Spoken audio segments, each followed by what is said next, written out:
अस्सलाम वालेकुम, मैं हूं शाहजेब खानजादा। हुकूमत और तहरीक इंसाफ के दरमियान मुज़ाकरात की दूसरी नशिस्त के बाद पीटीआई बहुत पुरुमीद नजर आ रही है और इमरान खान की रिहाई के इशारे दे रही है। साथ ही साथ पीटीआई के रवैये में भी बहुत ज़्यादा लचक नजर आ रही है और वो ये दावा भी कर रही है कि हुकूमत का रवैया भी मस्बत है, जिससे मुज़ाकरात में पेशरफ्त की तवक्कात बढ़ गई हैं।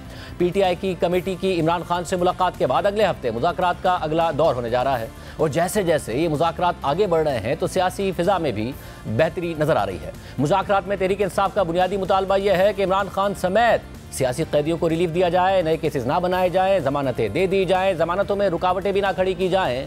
और अब अहम बात यह है कि इस तनाजुर में कल और आज पीटीआई के हक में दो गैर मामूली डेवलपमेंट्स हुई हैं।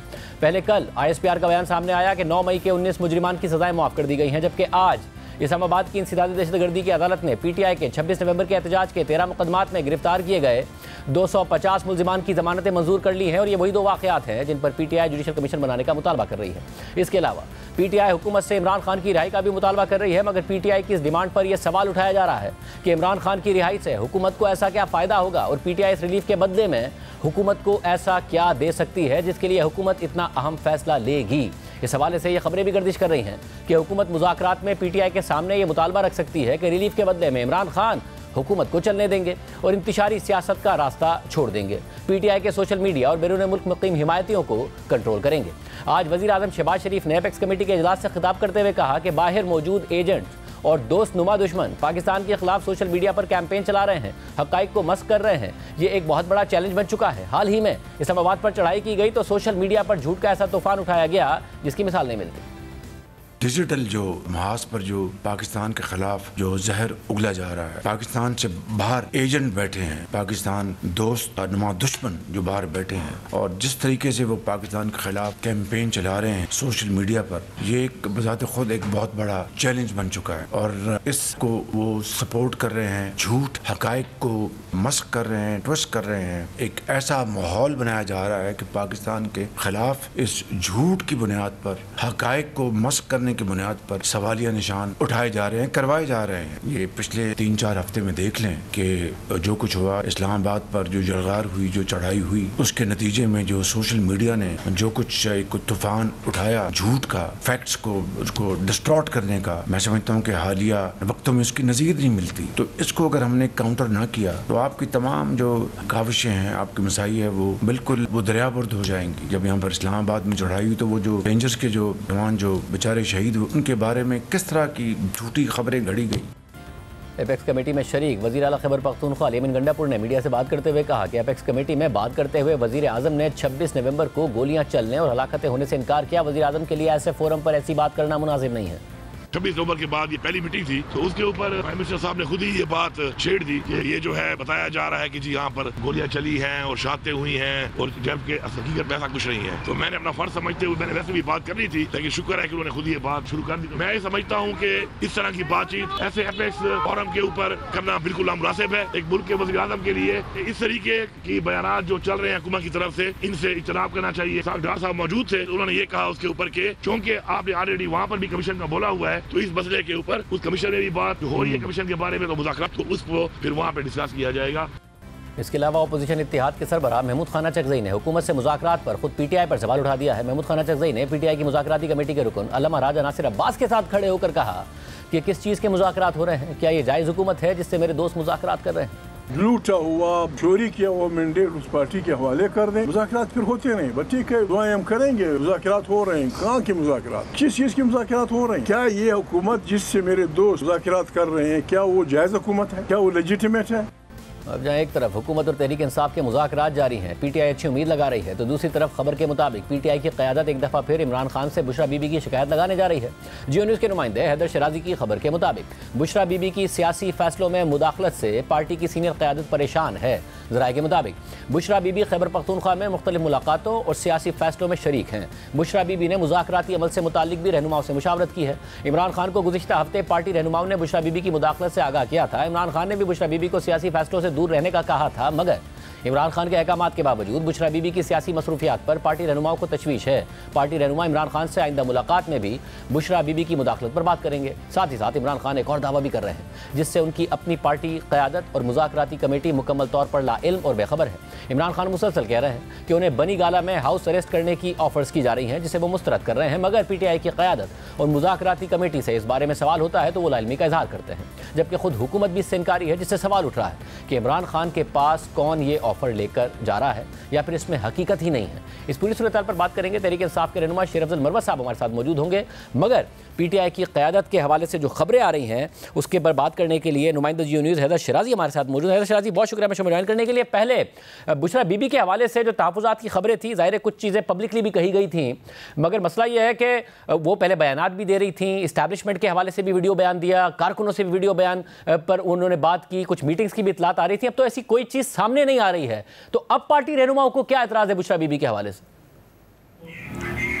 देखिए, इससे कबल 26 नवंबर एहतजाज से कबल हमने जब ये ख़बर दी कि वो सियासी अमल में शरीक हैं तो उससे भी पार्टी की मरकज़ी क़यादत ने इनकार किया था, लेकिन बाद में हमने देखा कि वो ख़ुद काफ़िले को लीड करती हुई डी चौक के करीब तक पहुंची थी। इस मरतबा हमारे ज़राए ये बता रहे हैं कि वो सिर्फ सियासी अमल में शरीक नहीं बल्कि फ़ैसलों पर असरअंदाज हो रही हैं। इस हवाले से जो ही वो सिर्फ फ़ैसलों पर असरअंदाज हो रही हैं तो पार्टी की मरकज़ी क़यादत तशवीश का इजहार कर रही है। और जब गुज़िश्ता हफ्ते मुज़ाकरात से मुतल्लिक एक सीनियर रहनुमा से उन्होंने इनपुट लिया तो उसके बाद तशवीश ज़्यादा बढ़ी कि ये ना हो कि सियासी कमेटी मुज़ाकरात, ये जो मुज़ाकराती कमेटी है ये आगे बढ़ती रहे लेकिन उनके फ़ैसलों को ना माना जाए। इससे कबल भी हमने देखा कि 26 नवंबर एहतजाज पर मरकज़ी क़यादत फ़ैसला कर चुकी थी कि इस्लामाबाद डी चौक की तरफ नहीं आना, रास्ते में नेगोशिएशन के लिए रुकना है और हुकूमत पर प्रेशर डालना है, लेकिन उनकी बात ना मानी गई। यही तशवीश इस वक्त भी पार्टी के मरकज़ी क़यादत के जहनों में है और वो चाहती है कि इस मुज़ाकराती अमल को मुकम्मल शफ़ाफ रखा जाए और ये नताइज के हामिल मुज़ाकरात होने चाहिए। और यही नहीं, पार्टी की मरकज़ी क़यादत के जहनों में एक और तशवीश भी है कि बानी पीटीआई को कहीं जाकर कोई भी रहनुमा, वकील या कोई भी शख्स कहीं ऐसी कोई शिकायत ना लगा दे जिसकी वजह से मुज़ाकराती अमल में मुश्किलात हों और वह गुस्से में आ जाएँ, कोई भी बयान दे दें।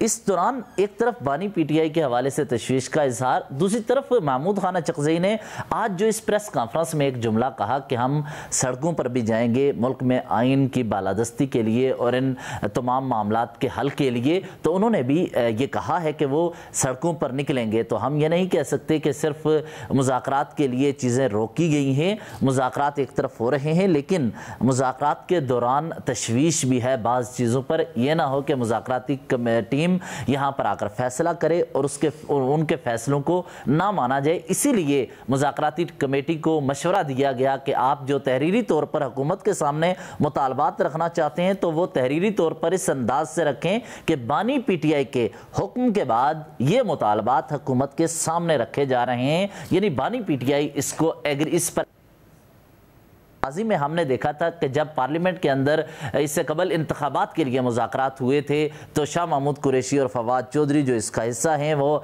अलग अलग मौक़ों पर इसका जिक्र कर चुके हैं कि वहाँ मुज़ाकरात में बहुत हद तक मुस्बत पेशरफ्त हो गई थी, लेकिन अचानक एक टेलीफोन कॉल से मुज़ाकराती अमल सबूताज हो गया था। इसीलिए मुज़ाकराती कमेटी हुकूमत हो या अपोजिशन दोनों जानिब से कहा जा रहा है कि मुस्बत मुज़ाकरात हैं, हुकूमत की जानिब से भी मुस्बत अंदाज से चीज़ों को लिया गया। मगर मुझे ये भी बताएगा कि अब इमरान खान साहब तो मुसलसल ये कहे जा रहे हैं कि मुझे ऑफर आई कि आपको बनीगाला मुंतकिल कर देते हैं और मैंने मुस्तरद कर दी। हुकूमत कह रही है कि सरासर झूठ है, ऐसी कोई ऑफर नहीं गई किसी भी तरफ से। जब पीटीआई के रहनुमाओं से सवाल हो तो वो भी ये तो कहते हैं कि इमरान खान साहब ये कह रहे हैं, मगर उनके पास भी कोई इतला नहीं है कि किसने पैगाम पहुंचाया, किसके जरिए पहुंचाया, ये क्या हुआ है एग्जैक्टली, क्या कह रहे हैं पार्टी के रहनुमा ऑफ द रिकॉर्ड अगर आपने उनसे बात की है? देखिए, ऑफ द रिकॉर्ड तो मुतअद्दिद यानी 6 से ज़ायद रहनुमा मरकज़ी रहनुमाओं से मेरी बात हुई है। उन्होंने कहा कि इस तरह का कोई पैगाम उनके सामने नहीं पहुंचाया गया।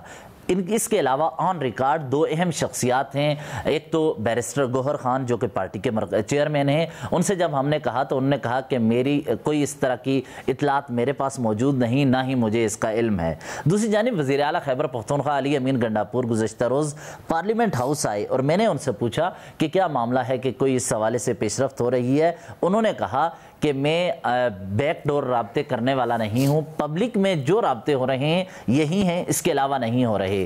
तो पीटीआई के मरकज़ी क़यादत या मुज़ाकराती टीम के मुतअद्दिद रहनुमा ये इस हवाले से जब हमने उनसे पूछा, उन्होंने कहा कि किसी किस्म के बैकडोर राब्ते नहीं, और 3 वफाकी वज़रा और बशमूल सेनेटर इरफान सदीकी जो कि हुकूमती मुज़ाकराती टीम के तर्जमान हैं, उनसे हमने बात की। उन्होंने कहा कि ना ही कोई पेशकश हमारी तरफ से की गई है, और उन्होंने कहा कि अपोजिशन यानी पीटीआई की जानिब से भी ऐसी कोई पेशकश मुज़ाकराती टीम के ज़रिए उनके सामने नहीं रखी गई। बहुत शुक्रिया हैदर शराजी, तफसीलात बता रहे थे। मजीद बात करेंगे तहरीक इंसाफ के सीनियर रहनुमा शेर अफजल मरवत साहब हमारे साथ मौजूद है। मरवत साहब बहुत शुक्रिया मुझे ज्वाइन करने के लिए। मरवत साहब, ज़ाहिर है मुज़ाकरात के लिए दोनों तरफ से बड़े मस्बत बात सामने आ रही है। तहरीक इंसाफ भी कह रही है हुकूमत का रवैया मस्बत है, हुकूमत भी कह रही है।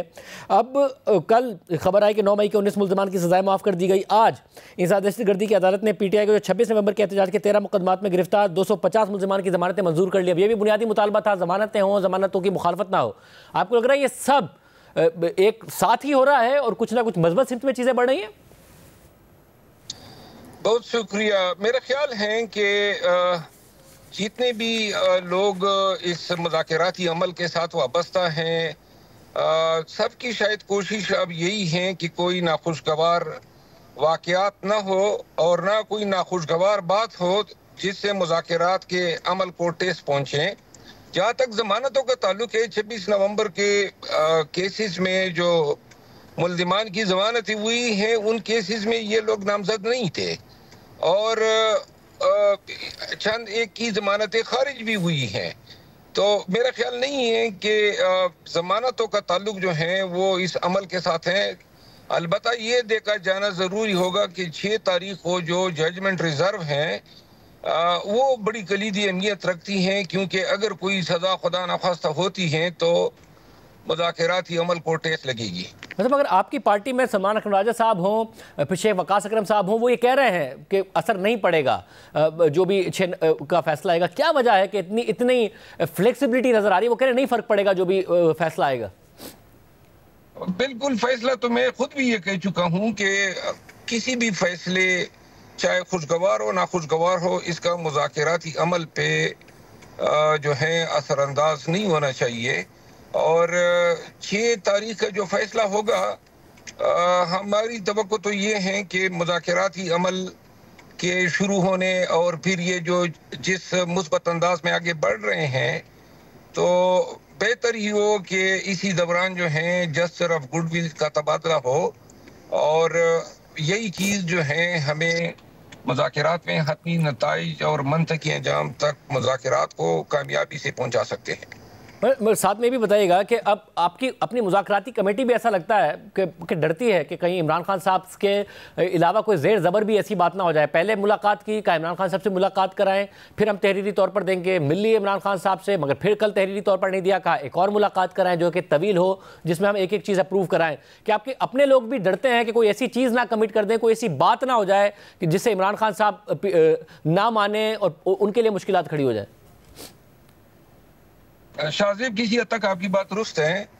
खान साहब जो हैं उसके मिजाज के मनाफी कोई काम सरजद ना हो। मुझे खुद भी हैरानगी हुई कि 2 तारीख को पहले से तयशुदा था कि तहरीरी तौर पे जो है मुतालिबात देने हैं और फिर अचानक जो है ये मुअख्खर हुआ और यूँ एक हफ्ता जो है वो तवालत इख्तियार कर गया। ये एक हफ्ता बड़ी अहमियत का हामिल है। कोई भी जो है रुकावट इस मुज़ाकराती अमल में रोड़े अटका सकती हैं। आपकी बात इस हद तक दुरुस्त है कि खान साहब का जो मिजाज है और जो अब क़यादत जो है वो थोड़ी सी अपने आप को पीटीआई की क़यादत और बिलखसूस मेंबरान मुज़ाकराती कमेटी जो तनकीद होती है पार्टी के लोगों की तरफ से, इसके पेश नज़र जो है ये शायद नहीं चाहते होंगे कि कोई भी ऐसा फेल सरदर्द हो जाए जो बाद में खान साहब की नाराज़गी पे मुंतज हो। तो वाज़ेह बात यही है, मैंने मुज़ाकराती कमेटी के मेंबरान से इस हवाले से बात की और उन्होंने भी इसकी तस्दीक की कि इनफरादी तौर पे कोई भी शख्स जो है वो ये जिम्मेदारी उठाने को तैयार नहीं था कि हम तहरीरी तौर पे मुतालिबात दे देते हैं और आगे बढ़ते हैं जब तक जो है तहरीरी तौर पर मुतालिबात पेश करने के हवाले से खान की गो हेड न मिले। मतलब अब इसमें खान साहब की जो गो अहेड भी मिले, अब फिलहाल तो ज़ाहिर फ्लेक्सिबल है तहरीक इंसाफ मैंडेट के हवाले से भी, 26वें आईनी तरमीम के हवाले से भी, मगर हुकूमत क्यों माने या फिर रियासत क्यों माने इमरान खान साहब की रिहाई और दीगर लोगों की रिहाई के लिए? उन्हें जवाब में क्या मिलेगा? ये जो इतलात आ रही है कि रियासत और हुकूमत ये चाहते हैं कि जी फिर आप इमरान खान साहब रिहा हों, बाहर आएँ, या आपके लोगों के लिए अगर सॉफ्ट हो मामला तो हुकूमत को डिस्टेबलाइज ना करें, फिर उस तरीके से सड़कों पर ना आए। क्या ये दे सकती है पाकिस्तान तहरीक इंसाफ का, ये कमिटमेंट दे सकते हैं इमरान खान साहब? तमाम मामलात पे तो शायद कमिटमेंट ये न मांगे, लेकिन जहाँ तक शुनीद है हुकूमती ज़राए जो हैं वो ये मुतालबा पेश कर रहे हैं कि अगर खान साहब रिहा होते हैं तो इस नतीजे में चूंकि खान साहब की बाहर आने से जो एहतजाज की ताकत है वो 10 गुना जो है मजबूत हो जाएगी, पूरा पाकिस्तान खान के साथ निकल सकता है। तो कुछ गारंटीज जो हैं वो उनके पेश नज़र मतलूब है, और मेरा ख्याल नहीं है कि हम ज़रूरी तौर पे अपने एहतजाज को इसी शक्ल में रखें जो 26 नवंबर जैसे अफसोसनाक वाक़े पे मंतज हुए। तो थोड़ा बहुत जो है मुमकिन है कि रिलैक्सेशन कुछ एरियाज में हो जाए। मतलब एक और जो मामला है, अब ये इतलात आ रही हैं कि जिस दिन हल्फ बर्दारी होगी ट्रंप की, उस दिन अमेरिका में जो तहरीक इंसाफ के रहनुमा उन्होंने बड़ा एक ऑर्गेनाइज करने का इरादा किया है कि बैनर्स लगाए जाएंगे और बताया जाएगा कि पाकिस्तान में क्या हो रहा है। वहाँ पर रियासती इदारों या शख्सियात के हवाले से एहतियात की जाए या फिर सोशल मीडिया पर एहतियात की जाए, क्या इस किस्म का भी कोई रवैया होगा तहरीक इंसाफ में? ये भी डिबेट है कि इमरान खान साहब की तरफ से यह अहकाम आता है। अमेरिका की जो तंजीम है वो अपने तई जो है इकदाम उठाती हैं, और पहले भी माजी में भी इस तरह हुआ है।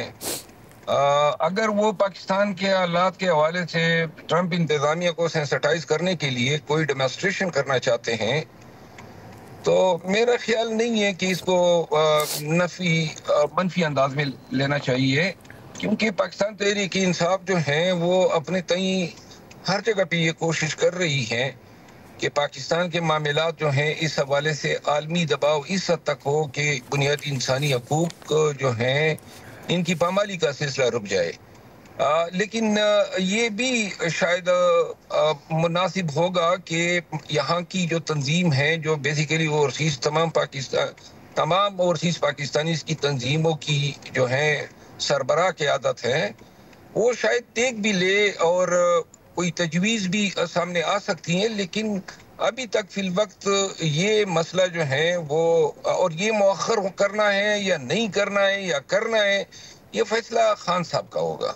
अच्छा, मुझे फिर साथ में ये भी बताइएगा कि इस सारे मामले में जब आप कहते हैं कि ये सारा का सारा फैसला खान साहब का होगा, फिर आप क्योंकि इस्लामाबाद में हैं, MNA भी हैं, आपको कुछ ऐसी एक्टिविटी नज़र आ रही है जिसमें ये हो कि इमरान खान साहब के रिहा होने की उम्मीद पैदा हो रही है? जब साहबजादा हामिद रज़ा ने कहा कि इमरान खान साहब बाहर आ रहे हैं, बड़े पूरे एतमाद अंदाज में उन्होंने कहा कि अब मुश्किल वक्त गया, खान साहब बाहर आ रहे हैं।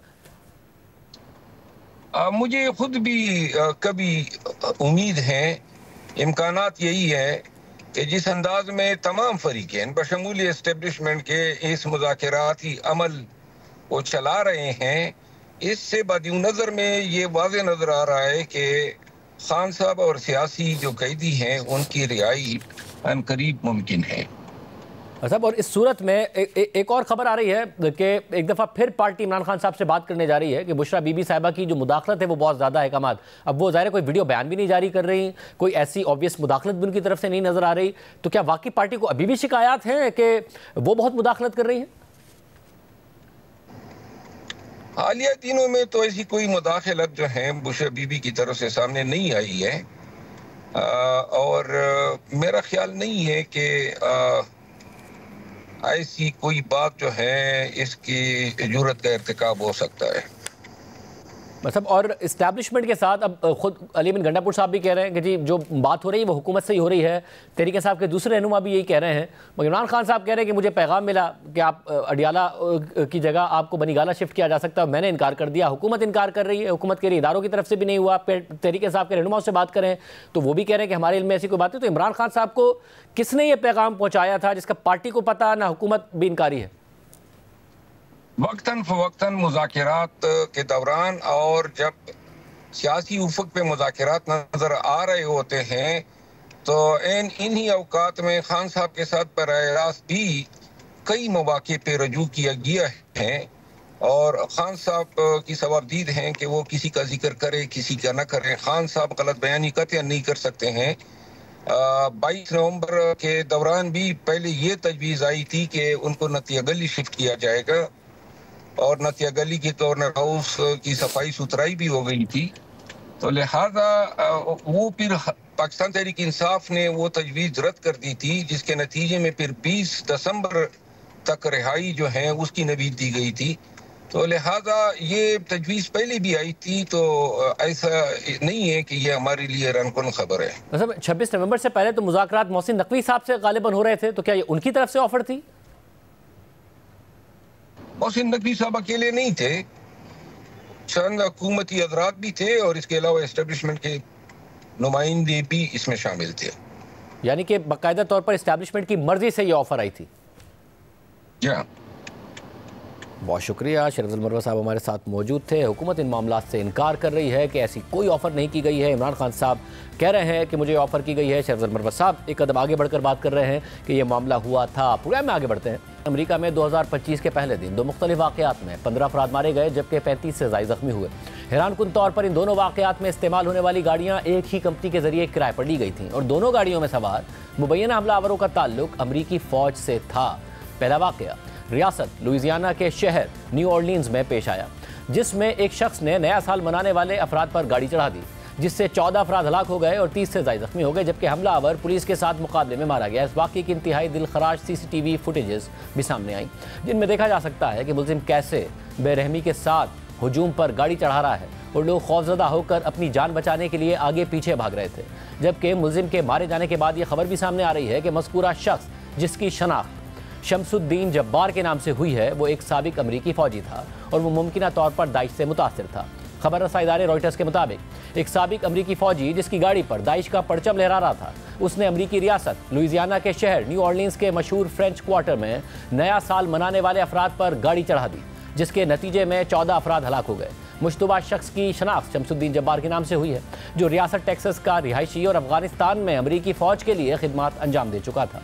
वाक़े के बाद पुलिस के साथ झड़प में मुलजिम मारा जा चुका है। वाक़े में तकरीबन 30 अफराद ज़ख्मी भी हुए, जिनमें 2 पुलिस एहलकार भी शामिल हैं जो मुलजिम के साथ झड़प के दौरान गोली लगने से ज़ख्मी हुए। मुलजिम शमसुद्दीन जब्बार एक साबिक अमरीकी फ़ौजी से मुमकिना दहशतगर्द कैसे बना और इस हमले से पहले मुलजिम ने अपनी वीडियोज़ में अपने ही ख़ानदान को मारने का मंसूबा क्यों बनाया था और इसका दाइश से क्या ताल्लुक़ था, इस हवाले से हैरानकुन तफसीलात सामने आई हैं। CNN के मुताबिक न्यू ऑर्लिन्स हमले से वाकिफ़ मुतादिद ओहदेदारों ने बताया है कि वीडियोज़ की एक सीरीज़ में मुलजिम शमसुद्दीन जब्बार ने अपने ख़ानदान को कत्ल करने की मनसूबाबंदी और ऐसे ख्वाब देखने की बात की जिन ख्वाबों ने उसे दाइश में शामिल होने के लिए मुतासिर किया था। हुक्काम का ये मानना है कि 42 साला शमसुद्दीन जब्बार ने रोंगटे खड़े करने वाली ये वीडियोज़ रियासत टेक्सास में अपने घर से लुइसियाना जाते हुए गाड़ी में बनाई हैं।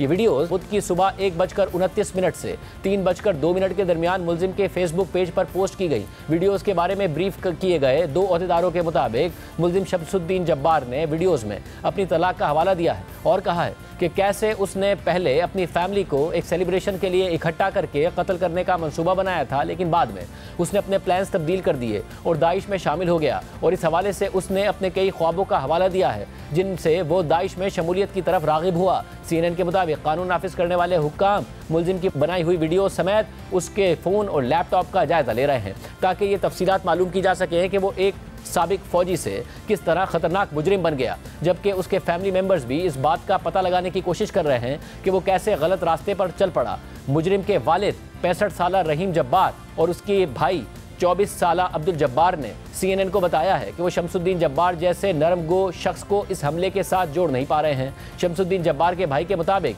वो बहुत खुश और धीमे मिजाज का था, इसी वजह से ये बात नाकाबिले यकीन है कि वो इस तरह का कोई काम कर सकता है। अब्दुल जब्बार ने मजीद कहा है कि हम दोनों भाइयों की परवरिश बतौर मुसलमान हुई और हम जुमे की रातों को बाकायदगी से मस्जिद जाते थे, लेकिन शमसुद्दीन जब्बार ने कभी भी दाइश के बारे में बात तक नहीं की और ना ही बुनियाद परस्ती की कोई अलामत जाहिर की। इस पर उसके वालिद ने कहा कि इसलिए ये चीज़ उन्हें ज़्यादा परेशान कर रही है। जबकि अमरीकी फ़ौज के एक तर्जुमान के मुताबिक शमसुद्दीन जब्बार ने फ़ौज में एक दहाई से ज़्यादा अरसा खिदमत अंजाम दी और वो मार्च 2007 से जनवरी 2015 तक एक फ़ाल फ़ौजी एहलकार के तौर पर ह्यूमन रिसोर्स और इंफॉर्मेशन टेक्नोलॉजी के माहिर के तौर पर खिदमत अंजाम देता रहा। इस दौरान 2009 से 2010 तक वो एक मरतबा अफगानिस्तान में भी तैनात हुआ था। जनवरी 2015 में फ़ाल ड्यूटी छोड़ने के बाद शमसुद्दीन जब्बार ने जुलाई 2020 तक बतौर रिजर्व फौजी खिदमत अंजाम दी और फिर उसने स्टाफ सार्जेंट के ओहदे पर फौज छोड़ दी। रिपोर्ट में मजीद कहा गया है कि शमसुद्दीन जब्बार की ऑनलाइन CV के मुताबिक उसने 2010 में सेंट्रल टेक्सास कॉलेज से एसोसिएट डिग्री हासिल की और 2017 में जॉर्जिया स्टेट यूनिवर्सिटी से बैचलर्स की डिग्री हासिल की। दोनों डिग्रियां कंप्यूटर साइंस और इंफॉर्मेशन टेक्नोलॉजी से मुताल्लिक थी। जबकि टेक्सास रियल एस्टेट कमीशन के रिकॉर्ड के मुताबिक शमसुद्दीन जब्बार ने 2019 में रियल एस्टेट का लाइसेंस हासिल किया जो 2023 में एक्सपायर हो गया था। रिकॉर्ड्स में यह भी बताया गया है कि उसने 2018 से 2021 के दरमियान मुख्तलिफ रियल एस्टेट क्लासेस में भी हिस्सा लिया था। पब्लिक रिकॉर्ड्स में उसने टेक्सास और जॉर्जिया में कई कंपनियों के साथ रजिस्टर्ड होने या उनसे वाबस्ता होने का जिक्र भी किया है। जबकि अदालती दस्तावेजात के मुताबिक शमसुद्दीन जब्बार ने अपनी 2 बीवियों से तलाक ले ली थी। 2012 में तलाक के फौरन बाद उसकी पहली बीवी ने उस पर चाइल्ड सपोर्ट के लिए मुकदमा दायर कर दिया था, जिस पर अदालत ने शमसुद्दीन जब्बार को पैसे अदा करने का हुक्म दे दिया था। 2020 में दूसरी बीवी से तलाक के मुकदमे के दौरान टेक्सास की एक अदालत ने शमसुद्दीन जब्बार के खिलाफ एक आर्जी रिस्ट्रेनिंग ऑर्डर जारी कर दिया था। इस ऑर्डर में शमसुद्दीन जब्बार को यह हिदायत दी गई थी कि वो अपनी साबका बीवी और दोनों बच्चों को धमकियां देने, जिस्मानी नुकसान या दीगर तय करदा रवैयों से गुरेज करे। अदालती दरख्वास्त में शमसुद्दीन जब्बार की साबका बीवी ने कहा था कि उनकी शादी इख्तलाफात और शख्सियात के तसादुम की वजह से नाकाबिले बर्दाश्त हो गई थी। अदालती रिकॉर्ड्स में यह भी दिखाया गया है कि शमसुद्दीन जब्बार ने दिसंबर 2002 में तकरीबन $500 तक की चोरी के जुर्म का एतराफ़ किया था और इस जुर्म में उसने 9 माह तक कम्युनिटी सुपरविजन की सज़ा भी भुगती थी। अदालती रिकॉर्ड्स में मजीद कहा गया है कि 2015 में शमसुद्दीन जब्बार ने शुमाली कैरोलिना के एक फौजी अड्डे में ड्यूटी के दौरान शराब के नशे की हालत में गाड़ी चलाने का एतराफ़ भी किया था, जिसकी वजह से उसका ड्राइविंग लाइसेंस मुअत्तल कर दिया गया था और उसे 12 माह के लिए प्रोबेशन पर रखा गया था, जबकि उसे $200 का जुर्माना और 24 घंटे की कम्युनिटी सर्विस की सजा भी सुनाई गई थी। CNN के मुताबिक हालिया वर्षों में शमसुद्दीन जब्बार को अपने माली मामलात में मुश्किलात का सामना रहा है। जनवरी 2022 में तलाक के मुकदमे में जमा कराई गई एक ईमेल में उसने लिखा कि वो अपने घर पर कर्ज के बकायाजात की अदायगी नहीं कर सकता, जो $27,000 से ज़्यादा थे, और अगर उसके तलाक का फैसला मजीद ताख़ीर का शिकार होता है तो उसके दिवालिया होने का भी खतरा है। जबकि शमसुद्दीन जब्बार ने अपनी एक ईमेल में ये जिक्र भी किया है कि उसके प्रॉपर्टी के कारोबार ने पिछले साल तकरीबन $28,000 का नुकसान उठाया था, जबकि उसने ये भी कहा कि इस पर तकरीबन $16,000 का क्रेडिट कार्ड का कर्ज भी था। इब्तिदाई तौर पर इस वाक़े में मज़ीद लोगों के मुलविस होने का खदशा भी जाहिर किया गया, मगर अब अमरीकी तहकीकाती इदारे FBI का कहना है कि मुल्जिम ने अकेले ही ये कार्रवाई की है। रॉयटर्स के मुताबिक FBI का कहना है कि शमसुद्दीन जब्बार ने यह हमला अकेले किया है और उसे किसी की मदद हासिल नहीं थी। FBI के डिप्टी असिस्टेंट डायरेक्टर क्रिस्टोफर राया ने जुमेरात को एक प्रेस कॉन्फ्रेंस में कहा कि यह पहले से सोचा गया एक गलत इकदाम था और मुल्जिम शमसुद्दीन जब्बार दाइश से मुतासिर था। जबकि रियासत लुइसियाना में होने वाले इस अफसोसनाक वाक़े के चंद घंटे बाद रियासत निवाडा के शहर लास वेगस में वाक़े नौमुंतखब अमरीकी सदर डोनाल्ड ट्रंप के होटल के बाहर एक गाड़ी अचानक से फट गई थी, जिस गाड़ी में सवार एक शख्स हलाक हो गया और धमाके से गाड़ी के करीब मौजूद मुतालिद अफराद जख्मी हो गए। जबकि अब हलाक होने वाले शख्स की मज़ीद तफसीलात भी सामने आ गई हैं, जिसके मुताबिक वो एक हाजिर सर्विस अमरीकी फ़ौजी था और उसने भी शमसुद्दीन जब्बार की तरह अफगानिस्तान में खिदमत अंजाम दी थी और उसके ज़ेर इस्तेमाल गाड़ी भी ऑनलाइन कार रेंटल वेबसाइट टूरो से ही किराए पर ली गई थी। खबर रसा इदारे रॉयटर्स के मुताबिक हुक्काम ने लास वेगस में टेस्ला साइबर ट्रक के अंदर मुर्दा पाए जाने वाले शख्स की शनाख्त कोलोराडो से ताल्लुक़ रखने वाले अमरीकी फ़ौजी के तौर पर की है। जबकि FBI का कहना है कि अभी तक वाज़ेह नहीं है कि आया ये धमाका दहशतगर्दी की कार्रवाई थी। पुलिस के मुताबिक साइबर ट्रक में सवार शख्स की शनाख्त 37 साल मैथ्यू लिविल्सबर्गर के तौर पर हुई है, जो कोलोराडो स्प्रिंग्स से ताल्लुक़ रखने वाला एक हाजिर सर्विस अमरीकी फ़ौजी था। लास वेगस पुलिस चीफ के मुताबिक उसने गाड़ी में मौजूद धमाकाखेज मवाद को डेटोनेट करने के थोड़ी देर बाद खुद को गोली मार ली और उसके पास से एक पिस्तौल भी मिली है। एक अमेरिकी एहलकार ने रॉयटर्स को बताया कि मैथ्यू लिवेल्सबर्गर को बहादुरी के लिए ब्रोंज मेडल और कॉम्बैट इन्फेंट्री मैन बैज भी मिल चुका है और वो 5 बार ड्यूटी के लिए अफगानिस्तान गया था। जबकि CNN के मुताबिक मैथ्यू लिवेल्सबर्गर अमेरिका की स्पेशल फोर्सेज में मास्टर सार्जेंट था, जो कि एक सीनियर ओहदा है। 3 फौजी ओहदेदारों के मुताबिक मैथ्यू जर्मनी में 10वें स्पेशल फोर्सेज ग्रुप के साथ एक्टिव ड्यूटी पर था, लेकिन इस वाक़े के वक्त वो छुट्टी पर था। CNN के मुताबिक अमेरिकी स्पेशल फोर्सेज, जिन्हें आमतौर पर ग्रीन बैरेट्स के नाम से जाना जाता है, अपने आप को एक एलीट जंगी फोर्स के तौर पर पेश करती हैं, जो गैर रिवायती और गोरीला जंग के तरीकों में महारत रखती है। जबकि CNN के मुताबिक इस वाक़े और इससे चंद घंटे पहले न्यू ऑर्लियंस में होने वाले वाक़े में कुछ चीज़ें एक जैसी हैं। दोनों वाक़यात नए साल के पहले दिन हुए, जबकि दोनों में इस्तेमाल की गई गाड़ियाँ ऑनलाइन कार रेंटल सर्विस टूरों से किराए पर ली गई, जबकि दोनों गाड़ियों में सवार अफराद का फौजी बैकग्राउंड है। हुक्काम का कहना है कि वो दोनों हमलों के दरमियान मुमकिना ताल्लुकात की तहकीकात कर रहे हैं। वो लेकिन बार बार ये बात भी कर रहे हैं कि लास वेगस में होने वाला ये वाक़या एक अकेले आदमी का था। जबकि FBI की डिप्टी असिस्टेंट डायरेक्टर क्रिस्टोफर राया ने जुमेरात को कहा कि उस वक्त न्यू ऑर्लियंस में और लास वेगस में होने वाले वाक़े के दरमियान कोई डायरेक्ट ताल्लुक नहीं है। प्रोग्राम में आगे बढ़ते हैं। गुज़िश्ता साल अप्रैल में लाहौर में आमिर सरफराज उर्फ आमिर तांबा नामी शख्स पर कातिलाना हमले के बाद भारत के पाकिस्तान में टारगेट किलिंग के इल्ज़ामात को काफ़ी तक़वियत मिली थी और अब अमरीकी अखबार वॉशिंगटन पोस्ट की रिपोर्ट भी सामने आ गई है, जिसमें भारत की पाकिस्तान में कार्रवाइयों का बताया गया है। आमिर तांबा पर तकरीबन 12 साल पहले 2013 में लाहौर की कोट लखपत जेल में कैद भारतीय जासूस सरबजीत सिंह के कत्ल का इल्ज़ाम था। भारतीय शहरी सरबजीत सिंह पर पाकिस्तान में जासूसी और लाहौर और फैसलाबाद में बम धमाकों का इल्ज़ाम था, जिसमें 14 अफराद मारे गए थे। इस इल्ज़ाम पर मिलिट्री कोर्ट ने 1991 में उसे सजाए मौत सुनाई थी, लेकिन फिर 2013 में उसको जेल में मौजूद कैदियों ने हमला करके कत्ल कर दिया, जिसका इल्ज़ाम आमिर तांबा और उसके साथ मुदस्सिर पर लगा, जो कि उसका साथी था। लेकिन फिर 2018 में सेशन कोर्ट ने आमिर तांबा और उसके साथी को अदम शवाहिद पर बरी कर दिया। आमिर तांबा पर कातिलाना हमले के हवाले से पुलिस का इब्तिदाई शक भारतीय इंटेलिजेंस एजेंसी रॉ पर था, जिसकी उस वक्त वफाकी वज़ीर दाखिला मोहसिन नकवी ने भी तस्दीक की थी। और प्रेस कॉन्फ्रेंस में जब इस हवाले से सवाल हुआ तो उन्होंने जवाब दिया था कि इससे पहले भी पाकिस्तान में कत्ल के 2-4 वाक़यात में भारत बराह रास्त मुलविस था। इस हवाले से पुलिस तफ्तीश कर रही है, लेकिन अभी तक उनका शक भारत पर जा रहा है और शवाहिद भी यही इशारा कर रहे हैं। कल आमिर तांबा को लाहौर में इस्लामपुर में उसके घर में फायरिंग करके पुरस्कार तौर पर जो है जख्मी किया गया और फिर उसको उठा के ले गए हैं। इस वाक़े के बारे में कहा ये जा रहा है कि ये इंडिया ने ये वाक़या कराया, क्या इसके कोई शवाहिद मिले? इससे पहले भी जो 2-4 वाक़यात हुए हैं उसमें इंडियन डायरेक्टली इन्वॉल्व था पाकिस्तान के अंदर किलिंग्स में। पुलिस इन्वेस्टिगेट कर रही है, लेकिन अभी तक उनका शक वही है जो आप कह रहे हैं, बिल्कुल शक वही है। और तकरीबन एग्जैक्टली इस टाइम पे उन्हीं के ऊपर सारा एविडेंस जा रहा है, लेकिन जब तक इन्वेस्टिगेशन मुकम्मल ना हो जाए कहना बेहतर नहीं है, लेकिन तकरीबन उसी तरह का पैटर्न है। सिर्फ यही नहीं, इस वाक़े से सिर्फ चंद दिन पहले 4 अप्रैल को बरतानवी अखबार दी गार्डियन की भारत की जानिब से पाकिस्तान में 20 मावरा अदालत कत्ल की रिपोर्ट भी सामने आई थी, जबकि अब इसी हवाले से अमेरिकी अखबार वॉशिंगटन पोस्ट की भी एक रिपोर्ट सामने आई है, जिसमें भारत पर पाकिस्तान में इसी तरह की कार्रवाइयों का इल्ज़ाम है। वॉशिंगटन पोस्ट ने अपनी तहकीकाती रिपोर्ट में बताया है कि पाकिस्तानी और मगरबी हुक्काम के मुताबिक भारत की खुफिया एजेंसी रॉ ने 2021 से एक मुनज़्ज़म कत्ल प्रोग्राम के जरिए पाकिस्तान के अंदर कम से कम 6 अफराद को कत्ल किया है। रिपोर्ट में मजीद कहा गया है कि वॉशिंगटन पोस्ट ने पाकिस्तान में आमिर तांबा के कत्ल की तरह के 6 केसेस का जायजा लिया है, जिनमें मारे जाने वालों के साथियों और अहले खाना के इंटरव्यूज़, पुलिस दस्तावेजात और पाकिस्तानी तफ्तीशकारों की जानिब से जमा शवाहिद समेत भारत और पाकिस्तान के हुक्काम से की गई गुफ्तगू शामिल है। ये केसेस भारत की जानिब से जारी टारगेट किलिंग के जारहाना प्रोग्राम को वाज़ेह करते हैं, जो अमेरिका और कनाडा में होने वाली इस तरह की कार्रवाइयों से मुमासलत रखता है। रिपोर्ट के मुताबिक पाकिस्तान में यह कत्ल की वारदातें मामूली पाकिस्तानी मुजरिमों या किराए के अफगान कातिलों के जरिए की गई थी। हुक्काम के मुताबिक इन वारदातों में कभी भी भारतीय शहरी बराह रास्त मुलविस नहीं थे। पाकिस्तानी तफ्तीशकारों के मुताबिक ऐसे अफराद से बराह रास्त ताल्लुक रखने के बजाय रॉ ऑफिसर्स ने दुबई में कारोबारी अफराद को मिडिल मैन के तौर पर इस्तेमाल किया और इन कारोबारी अफराद को अलग अलग टारगेट्स की निगरानी, कत्ल करने और हवाला के जरिए पैसे ट्रांसफर करने के लिए तैनात किया गया था। ताहम रॉ ने बाज़ औक़ात गैर मोहतात तरीके से भी काम किया और नाकिस तरबियत याफ्ता कॉन्ट्रैक्टर्स को इस्तेमाल किया, जो कि अमरीकी और कैनेडियन कानून नाफिज करने वाले इदारों की तरफ से मुशाहिदा किए जाने वाले तरीक़ाकार से मिलता जुलता है। पाकिस्तान में होने वाली इन वारदातों का मकसद अमूमन लश्कर तैयबा और जैश मोहम्मद के मुबैना रहनुमाओं को निशाना बनाना था, जिन पर भारत माजी में भारतीय फौजियों या भारतीय शहरियों पर हमले करने का इल्ज़ाम आयद करता रहा है। रिपोर्ट के मुताबिक भारत की पाकिस्तान में की जाने वाली कार्रवाइयों की अक्सर तफसीलात पहले रिपोर्ट नहीं हुई हैं।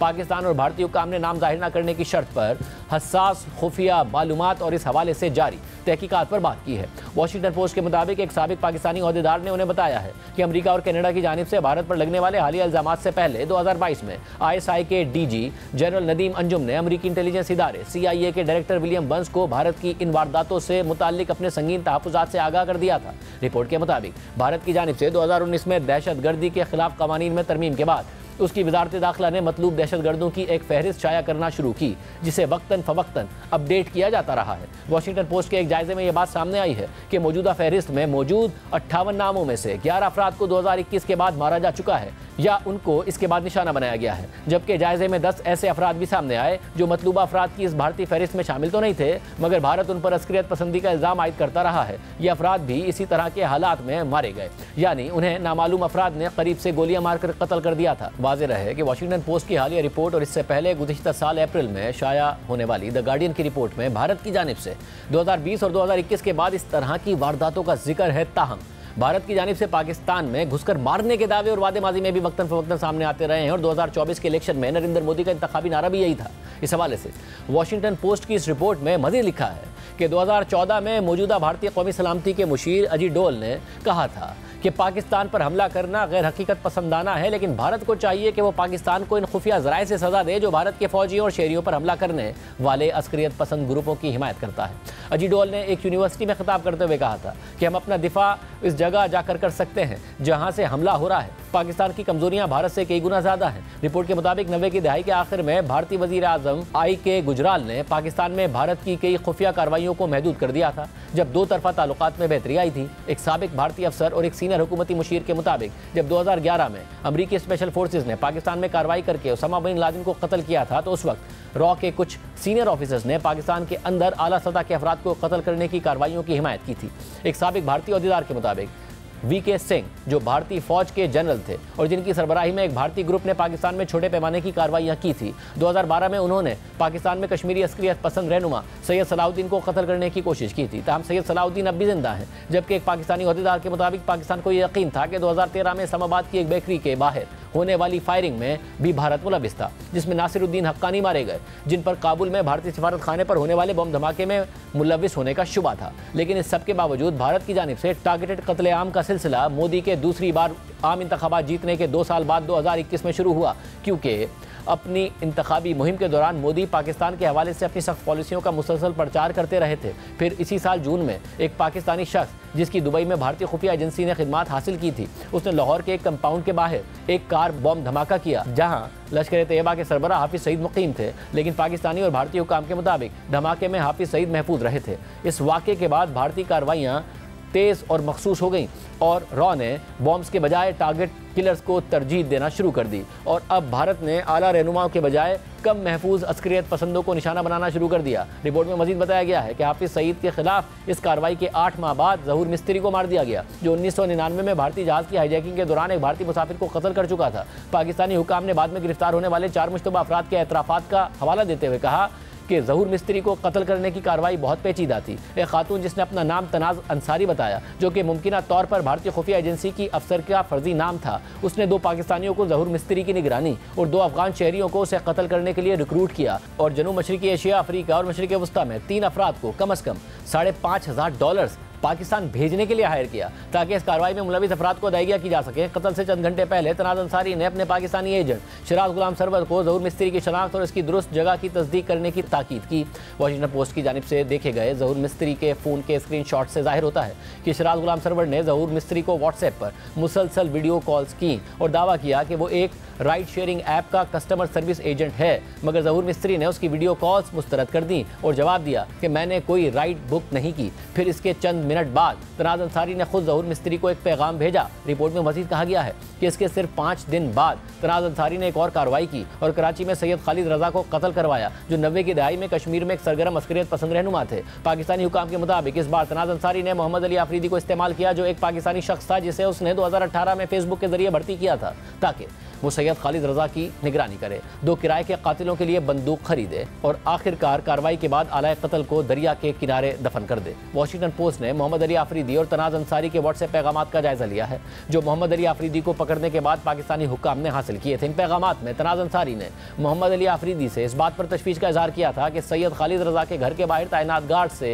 उसका पता लगाना कितना खतरनाक होगा। फिर तनाज़ अंसारी ने मोहम्मद अली आफरीदी से कहा कि वो सैयद खालिद रजा की ऐसी तस्वीर भेजे जिनसे उसकी शनाख्त की तस्दीक हो सके और कहा कि अगर ऐसा ना हुआ तो उसे ऊपर से इस कार्रवाई की इजाज़त नहीं मिलेगी और वो मोहम्मद अली आफरीदी को अदायगी नहीं कर सकेगी।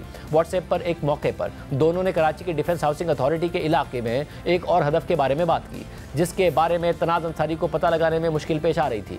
पाकिस्तानी हुक्काम कहते हैं कि वो कभी तनाज़ अंसारी की असल शनाख्त मालूम नहीं कर सके, ना ही वॉशिंगटन पोस्ट का मोहम्मद अली आफरीदी से रब्ता हो सका जो मुकदमे का सामना कर रहा है और ना ही शिराज गुलाम सरवर से कोई रब्ता हो सका है। लेकिन मगरबी हुक्काम के मुताबिक सैयद खालिद रजा का कत्ल जो फरवरी 2023 में अंजाम पाया कम अज़ कम 2 ऐसी कार्रवाइयों का पेश खेमा मालूम होता है जो भारतीय खुफिया एजेंसी ने उस साल शुरू की थी। रिपोर्ट के मुताबिक इसी दौरान अमेरिका के महकमा इंसाफ की जानिब से आयद फर्द जुर्म के मुताबिक न्यू दिल्ली में वाक़े रॉ के एक अफसर विकास यादव ने न्यूयॉर्क में रिहाइश पजीर सिख अलहदगी पसंद गुरपतपत सिंह को कत्ल करने की कोशिश की। विकास यादव ने अपने एजेंट एक कारोबारी शख्स निखिल गुप्ता को मकामी कातिल भर्ती करने की हिदायत दी। तनाज़ अंसारी की तरह विकास यादव ने भी दूर से इस कार्रवाई की निगरानी की और वो भी वक्त की कमी की वजह से दबाव में था और इसकी गुफ्तगू से भी यह जाहिर होता था कि एक वसी कार्रवाई की तैयारी की जा रही थी जिसमें कई अहदाफ को मारना शामिल था। जबकि इसी दौरान कैनेडियन हुक्काम ने भी कहा कि उन्होंने भारत की एक बड़ी मुहिम को बेनकाब किया है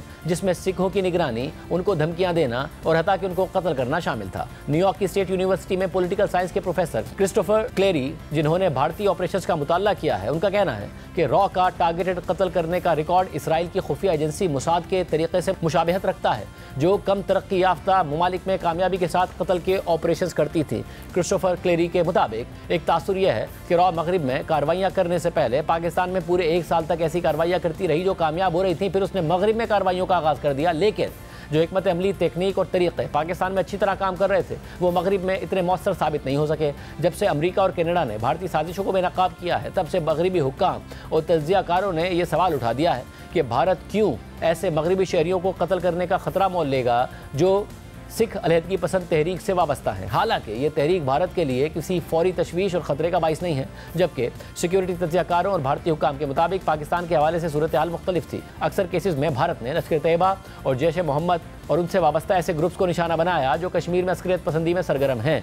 भारत के फौजी हुक्काम के मुताबिक 2019 के बाद से कम अज़ कम 50 भारतीय फौजी पाकिस्तान से आने वाले जंगजुओं के हाथों मारे गए हैं जो कश्मीर के करीब पहाड़ी इलाकों से दाखिल हुए थे। ये हमले उस वक्त बढ़ गए जब मोदी ने अपने हिंदू कौम परस्त तहरीक के एक तवील अरसे से किए गए वादे को पूरा करते हुए कश्मीर की नीम खुद मुख्तार हैसियत को ख़त्म कर दिया और उसे नई दिल्ली के बराह रास्त कंट्रोल में ले लिया।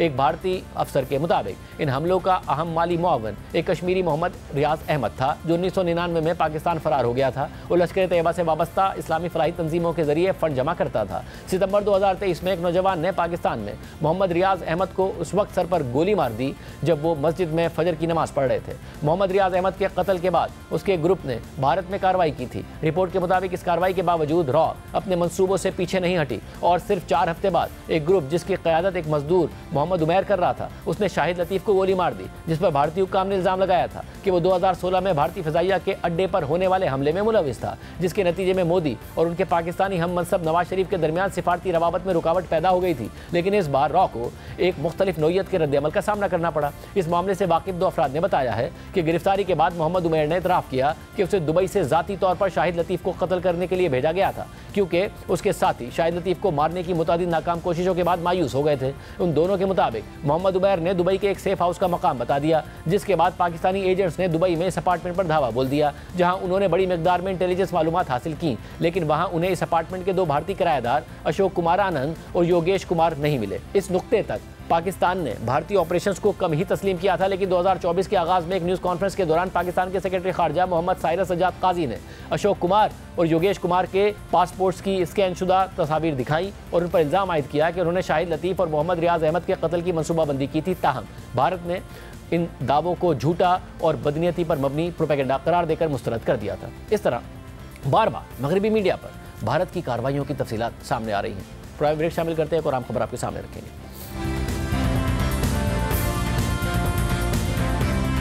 मुल्क से दहशतगर्दी के खात्मे के लिए वज़ीर-ए-आज़म शहबाज शरीफ की ज़ेर सदारत नेशनल एक्शन प्लान पर अमल दरामद के लिए एपेक्स कमेटी का अहम इजलास हुआ है, जिसमें army chief general Asim Munir समेत आला सिविल और अस्करी क़यादत ने शिरकत की है। इजलास से खिताब करते हुए वज़ीर-ए-आज़म शहबाज शरीफ ने कहा है कि फितना ख्वारिज के दहशतगर्दों को ख़त्म करने का वक्त आ चुका है। सरहद पार से पाकिस्तान पर जो अभी चंद दिन पहले जो हमला हुआ, जिसका मुंह तोड़ जवाब दिया गया, यहाँ पर उनके जो घुसपैठी पाकिस्तान में मौजूद हैं, ख़ास तौर पर TP के बाज़ इलाकों में और बलूचिस्तान में जो मुख्तलिफ किस्म की वहाँ पर पाकिस्तान के खिलाफ साजिशें बुनी जा रही हैं। खारजी हाथ, उसका हमें अच्छी तरह इल्म है कि कौन कौन ममालिक उनको वहाँ पर उनको सपोर्ट मिल रही है। उसके साथ साथ जो फितना ख़वारिज जो है, इसका मुकम्मल सफाया करने का ये वक्त आ चुका है। मुल्क में दहशतगर्दी का चैलेंज बढ़ता जा रहा है। 2024 पाकिस्तान की सिविल और मिलिट्री सिक्योरिटी फोर्सेस के लिए इंतहाई मोहलिक साल साबित हुआ और इस दौरान 444 दहशतगर्द हमलों में सिक्योरिटी फोर्सेस के कम अज़ कम 685 एहलकार शहीद हुए। Centre for research and security की सालाना रिपोर्ट के मुताबिक दहशतगर्द हमलों में मारे जाने वाले अफराद की तादाद 9 साल में सबसे ज़्यादा, जबकि गुज़िश्ता साल 2023 के मुकाबले में 66% ज़्यादा रही। रिपोर्ट के मुताबिक साल 2024 में पाकिस्तान में पुरतशद्दुद वाक़यात में 2546 अफराद मारे गए और 2267 जख्मी हुए, जिनमें आम, शहरी, सिक्योरिटी एहलकार और दहशतगर्द शामिल थे। इस दौरान 934 दहशतगर्द हलाक, जबकि 1612 सिविलियन और सिक्योरिटी एहलकार शहीद हुए। हलाकतों की यह तादाद 1166 दहशतगर्द हमलों और इंसदाद दहशतगर्दी की कार्रवाइयों के नतीजे में सामने आई है, जिससे साबित होता है कि मुल्क की सलामती के लिए 2024 संगीन साल रहा। औसतन रोज़ाना तकरीबन 7 लोगों ने अपनी जानें गंवाई। नवंबर के महीने में सबसे ज़्यादा लोग मारे गए और 125 हमलों में 450 अफराद मारे गए और 625 जख्मी हुए। साल 2024 में पुरतशद्दुद वाक़यात में सबसे ज़्यादा हलाकतें सूबा खैबर पख्तूनख्वा में हुई, जिनकी तादाद 1616 रही, जबकि बलूचिस्तान में पुरतशद्दुद वाक़यात में 782 अफराद मारे गए। 89% पुरतशद्दुद वाक़यात खैबर पख्तूनख्वा और बलूचिस्तान में हुए, जबकि 94% हलाकतें भी सूबा खैबर पख्तूनख्वा और बलूचिस्तान में हुई। साल 2024 में फिर क़वाराना तशद्दुद के वाक़यात में 182 अफराद मारे गए और 234 जख्मी हुए।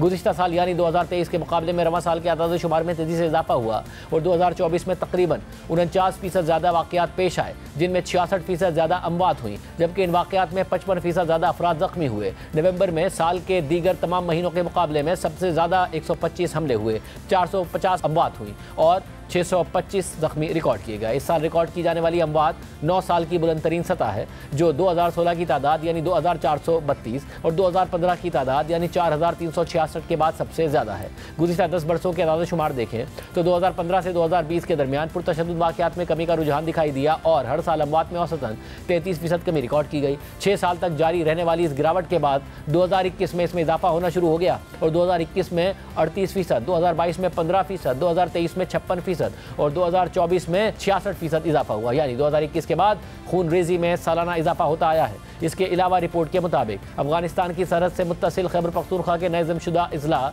मसलन कुर्रम, शुमाली वज़ीरिस्तान और खैबर में दहशतगर्दी के वाक़यात में सबसे ज़्यादा अमवात रिकॉर्ड की गई। खैबर पख्तूनख्वा के दीगर अजला जहाँ ज़्यादा अमवात हुई हैं, उनमें डेरा इस्माइल खान, बनू और लकी मरवत शामिल हैं, जबकि इन अजला के बाद बलूचिस्तान में कोयटा, केच, कलात और मूसा खेल के अजला शामिल हैं। ताहम दूसरी तरफ साल 2024 में सिक्योरिटी ज़राए के मुताबिक दहशतगर्दों और उनके सहूलतकारों के खिलाफ 59,775 कामयाब इंटेलिजेंस बेस्ड ऑपरेशंस किए गए।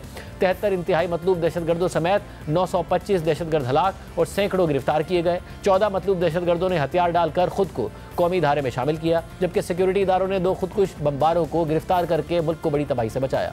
आज के प्रोग्राम में इतना ही, दीजिए। अल्लाह हाफ़िज़।